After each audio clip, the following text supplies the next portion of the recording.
बहुत समय पहले की बात है। एक बार एक राजा शिकार खेलने के लिए जंगल में गए। शिकार के पीछे भागते भागते राजा रास्ता भटक गए।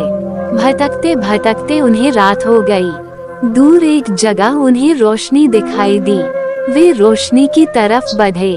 वहाँ झोपड़ी में एक बुजुर्ग बैठा हुआ मिला। राजा ने उससे रास्ता पूछा और कहा कि तुम यहाँ क्या करते हो। बुजुर्ग ने जवाब दिया कि मैं जमींदार की खेती की रखवाली करता हूँ। बदले में मुझे एक पाव आटा रोज का मिलता है।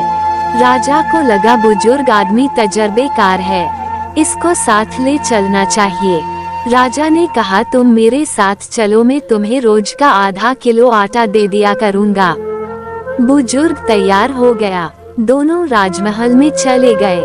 बुजुर्ग को एक कमरा दे दिया गया। बुजुर्ग वहीं आराम से रहने लग गया। एक दिन एक घोड़े का व्यापारी घोड़े बेचने आया।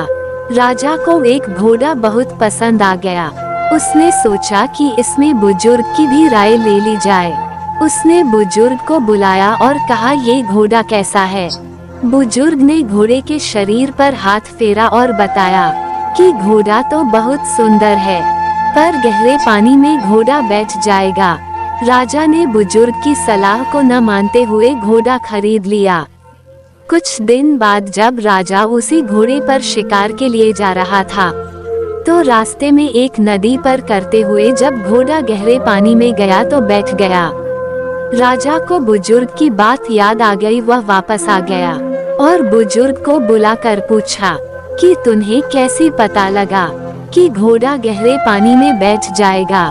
बुजुर्ग ने बताया कि जब मैंने घोड़े के शरीर पर हाथ फेरा तो मुझे उसके जिगर में गर्मी महसूस हुई, जिससे लगा कि घोड़ा गहरे पानी में बैठ जाएगा। राजा ने घोड़े के व्यापारी को बुलाकर कारण जानना चाहा। व्यापारी ने कहा कि बचपन में इस घोड़े की मां मर गई थी, तो इसे भैंस का दूध पिलाकर पाला है, जिससे इसके जिगर में गर्मी हो गई है। राजा ने बुजुर्ग के तजुर्बे से खुश होकर इनाम में उसे एक पाव आटा और दे दिया। अब बुजुर्ग को 3 पाव आटा रोज का मिलने लगा। एक बार बैठे बैठे राजा के दिमाग में आया कि बुजुर्ग से मैं अपनी रानी के बारे में क्यों न पूछूं। राजा ने बुजुर्ग को बुलाकर कहा कि आप बहुत तजुर्बेकार हैं, आप मेरी रानी के बारे में भी बताएं। बुजुर्ग ने कहा ठीक है, आप रानी को बिल्कुल नंगा करके एक कमरे में बैठा दें तो मैं रानी के बारे में बता सकता हूँ। राजा ने वैसा ही किया। रानी को नंगा करके एक कमरे में बैठा दिया गया। बुजुर्ग ने जैसे ही कमरे का दरवाजा खोला, रानी अंदर को भाग गई। बुजुर्ग वापस आया और राजा को बताया कि आपकी रानी किसी वैश्या की बेटी लगती है। राजा ने अपनी सास को बुलाकर कुछ सख्ती से पूछा, तो उसने बताया कि उनकी कोई औलाद नहीं थी, इसलिए उन्होंने इस बेटी को एक वैश्या से गोद लिया था। राजा ने बुजुर्ग से पूछा कि तुम्हें कैसे पता चला कि रानी वैश्या की बेटी है।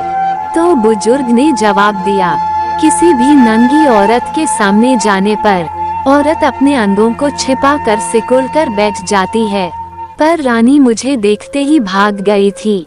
राजा ने बुजुर्ग के तजुर्बे से खुश होकर उसको इनाम में 1 पाव आटा और दे दिया। अब बुजुर्ग को 1 किलो आटा रोज का मिलने लग गया। एक दिन राजा ने बुजुर्ग को बुलाकर पूछा कि अब आप मुझे मेरे बारे में कुछ बताइए। बुजुर्ग ने बेझिझक कहा, आप तो किसी बनिए के बेटे हो। राजा को सुनकर गुस्सा भी आया और हैरानी भी हुई। राजा उसी समय उठा और अपनी माँ के पास गया। तलवार अपनी गर्दन पर रखकर बोला कि माँ सच सच बता, मैं किसका बेटा हूँ, नहीं तो मैं अपनी जान दे दूंगा। माँ डर गई और बताया कि तुम्हारे पिताजी राज्य के काम से बाहर ही रहा करते थे। यहाँ एक मुनीम रहता था, तुम उसी की औलाद हो। राजा ने बुजुर्ग से आकर पूछा कि तुम्हें कैसे पता चला कि मैं बनिए का बेटा हूँ।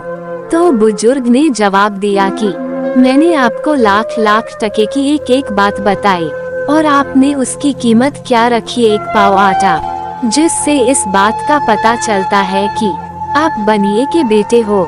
राजा ने बुजुर्ग के तजुर्बे से खुश होकर बुजुर्ग को अपने मंत्रिमंडल में शामिल कर लिया। दोस्तों, पूरी कहानी सुनाने के बाद आप अभी भी लाइक नहीं करोगे तो इसमें आपकी गलती है और हमारे चैनल को भी सब्सक्राइब कर लेना। अब सभी दोस्तों को धन्यवाद।